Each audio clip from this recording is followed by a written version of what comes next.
Hello students, welcome to English classes with Swati Datta, where English is made fun and lucid.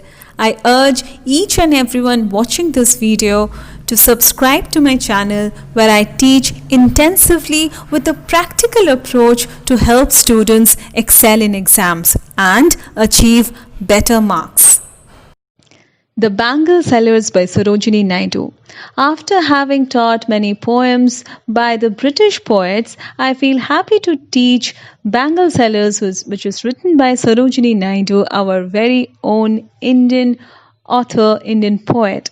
She was writing when India was going through her freedom struggle. Now, before I enter into the poet's biography, let me tell you and also give you an overview of the entire video. I'll deal with the introduction and the background of the poem as well as the poet, and then I will also identify the poetic devices here so as to make it easy for you to identify in the question papers.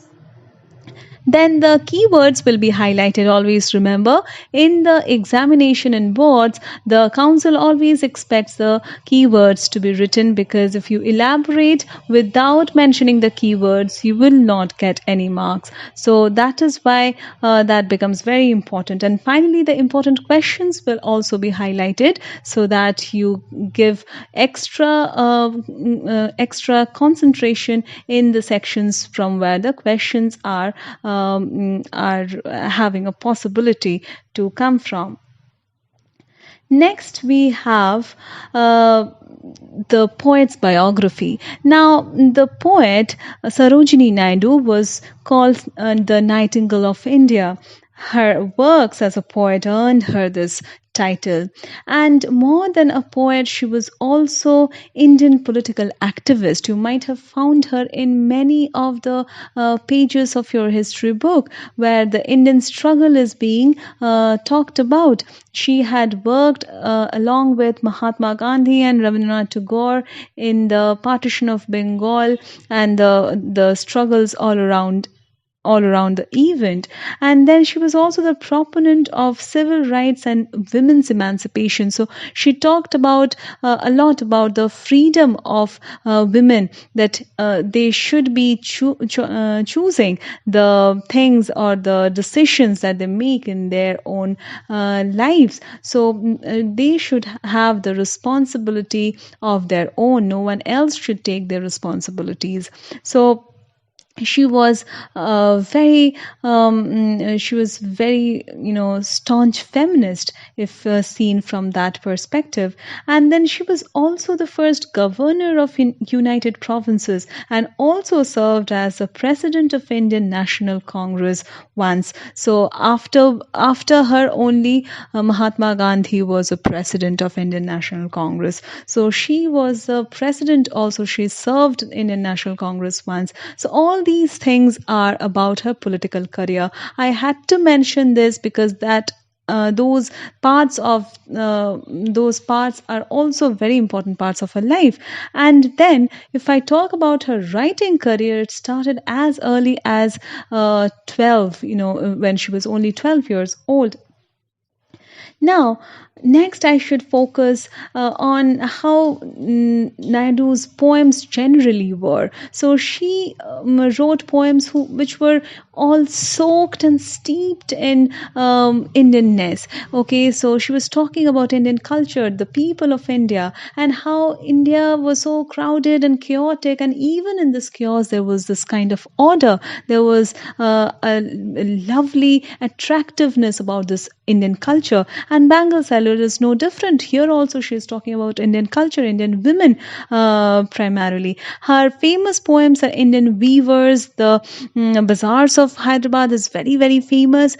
And then you have the Coromandel Fishers. So she actually was a Chatterjee. She was a Bengali first, and then she married this doctor. whose surname was Naidu. Later, she became Sarojini Naidu, and she lived in the southern parts of India, and that's why this Coromandel fissures, you will see, she has very first-hand experience of the locality. Okay, so she talked about Indian people from a very, she had a very close perspective. Okay, and then in Bengal Sellers, she is celebrating femininity, meaning she is talking about how women, they play with colors, and there is a lot of colors in the lives of women, and they express their emotions through the colors, especially the colors of the bangles. And the bangle sellers, here the title goes, the bangles, the accessory to beautify the beautiful. So women are already beautiful, they are the creators, they are from whom the next generation is born, so they are the mothers. So women are already very beautiful, so these bangles, they are accessories which are embellishing, which are beautifying the already beautiful. And then this poem is full of vibrant visual imagery. Now this is very important. Throughout the poem you will see that there is a splash of colors everywhere. There is, and not only the colors, they are just mentioned by their names, but they are mentioned, or rather they are described and elaborated through the images. And these visual images are so poignant, they are so impactful and effective that the readers will instantly understand what the color is. So one color has several hues, several shades, so she will very exactly tell you which shade she is talking about. That is how precise and that is how distinctly she describes. Okay, the mood of poem is cheerful and jolly. Now it is also very important to understand the mood and atmosphere. This is where the question also comes from, that what is the mood of the poem. The mood of the poem is very cheerful, it is very jolly, because here there is a celebration of life, there is a celebration of the femininity of womanhood. Okay, now I think I should get into the poem. The poem has four stanzas. Okay, there are four stanzas, and it is very well structured. The very nice thing about Sarojini Naidu's writing is that she is writing in this rhyming words. Okay, she has never fallen out of rhymes. Everywhere she is rhyming so beautifully. You see, if I'm reading the first stanza, you will understand the last word of each and every line is just rhyming with the last word of the next line. Okay, so that is how beautifully she has rhymed, and all the poems are suitable for almost every ages. You are reading it, your parents can also read, so for all the ages it is very well appropriate, it is well suited. I'm reading the first stanza for you. Bangle sellers. Bangle sellers are we who bear our shining loads to the temple fair. Who will buy these delicate, bright, rainbow-tinted circles of light, lustrous tokens of radiant lives, for happy daughters and happy wives? Now, here it is showing that there are a group of bangle sellers. There are many bangle sellers, they are selling bangles and they are advertising. Okay, they are telling that my bangles are this colored, my bangles are that, my bangles are shiny, glossy. Why don't you come, ma'am, please, ladies, you come and buy from me. This is a normal scenario that you all see in the marketplace. So here you see this is not a fashionable shopping center, shopping mall. So it's a normal market. It is as Indian as it can get. So beer mean to carry. Okay, beer meaning to carry. Now bangle sellers, they are carrying this load, shining loads. Why are these loads shining? Because these are these glass bangles. Okay, and these bangles, they shine when the sunlight is falling on them. It's reflecting and it is having this shine on them. Okay, so these bangle sellers, they have this heavy load, but this heavy load is so beautiful. beautiful. So this is actually a very colorful poem, a very beautiful poem, full of colors and full of happiness. And that is why while making the slides also, I thought, why not take a very colorful slide which will instantly get you into the mood of that happiness. Okay, so shining loads here, load of the well polished glistening bangles. The meaning is right there at the right of the screen. And where is it set? The setting is a temple fair. So the bangle sellers are there in the temple fair. Okay, because mostly in the temples, the ladies, the women and their daughters, the girls, they frequent much more than the other gender do. Okay, the men frequent there less. Okay, so that is why, because of the number of females frequenting there is more, bangle sellers are there much more than in any other places. Who will buy these delicate, bright, rainbow tinted circles of light?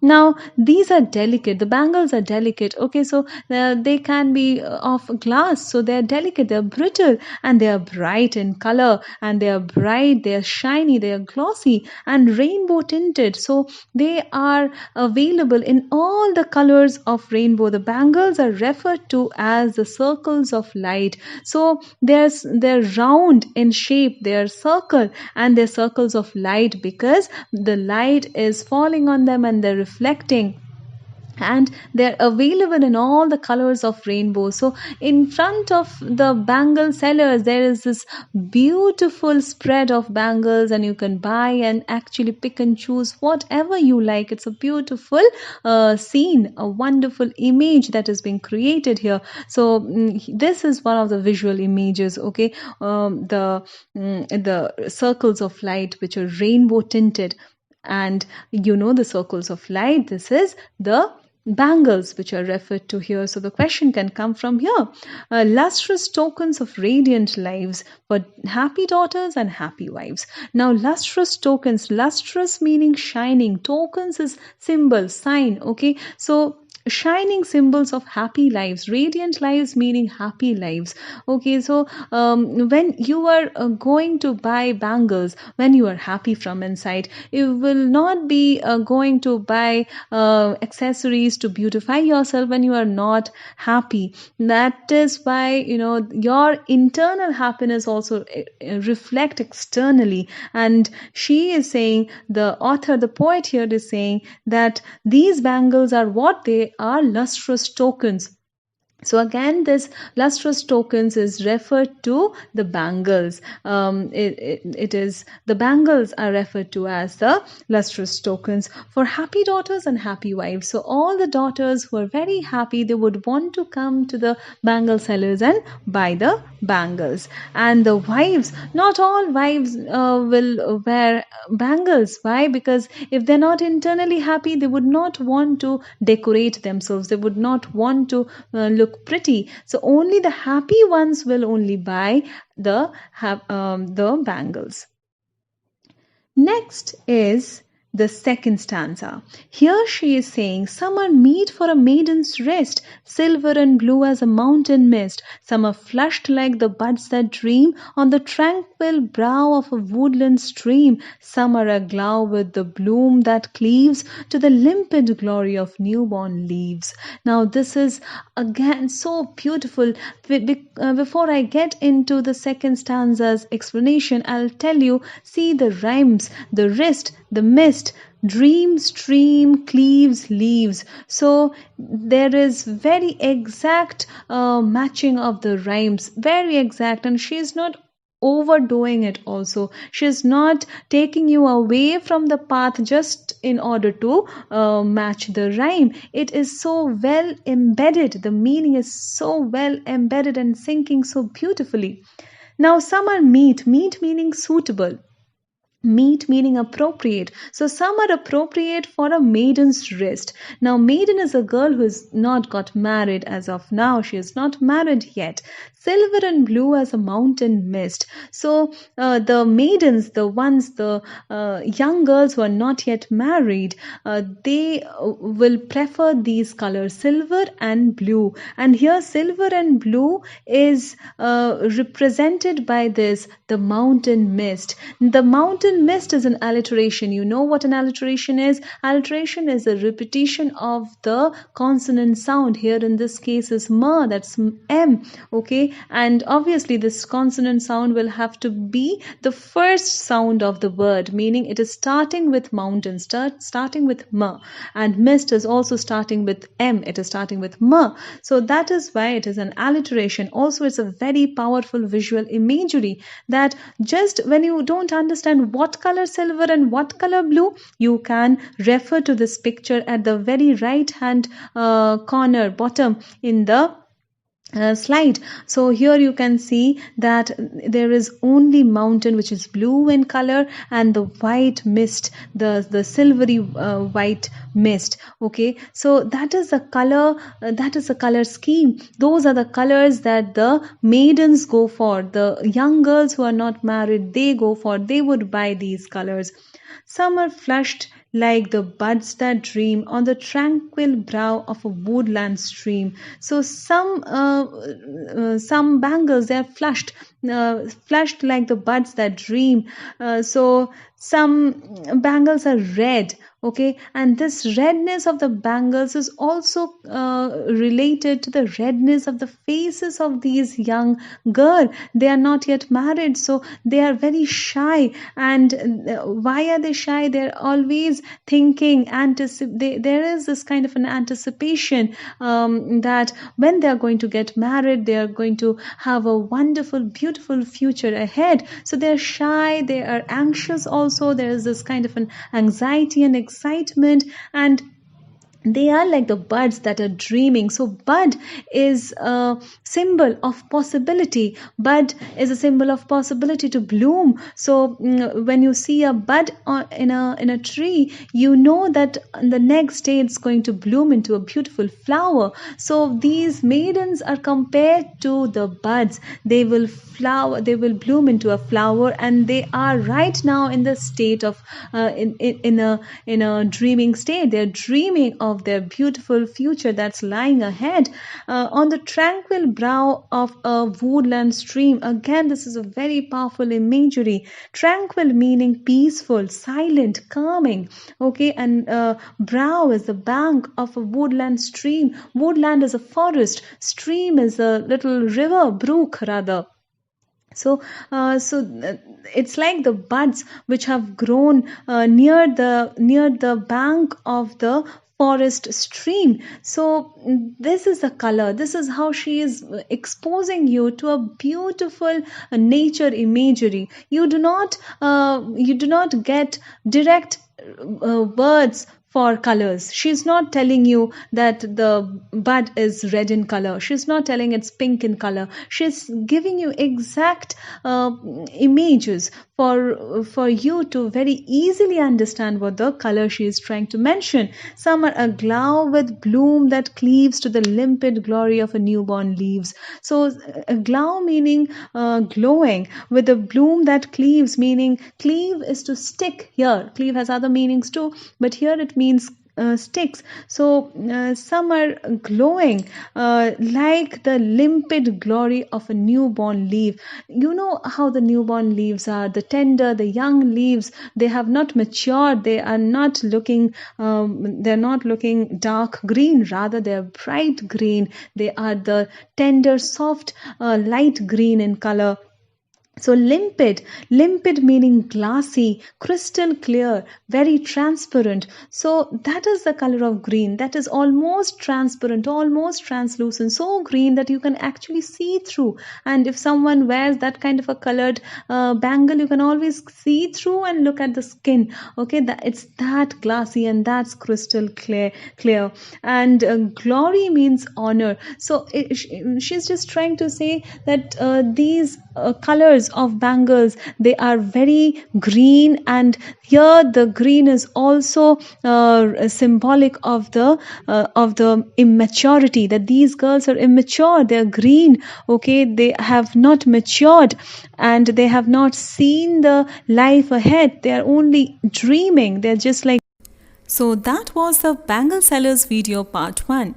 Please watch the part 2 where the final 2 stanzas are explained, and please subscribe and share the videos with friends. Also, now you can reach out to me through swati.onlinetutorial@gmail.com. The ID is highlighted in every image. Thanks a lot for watching. See you in my next video.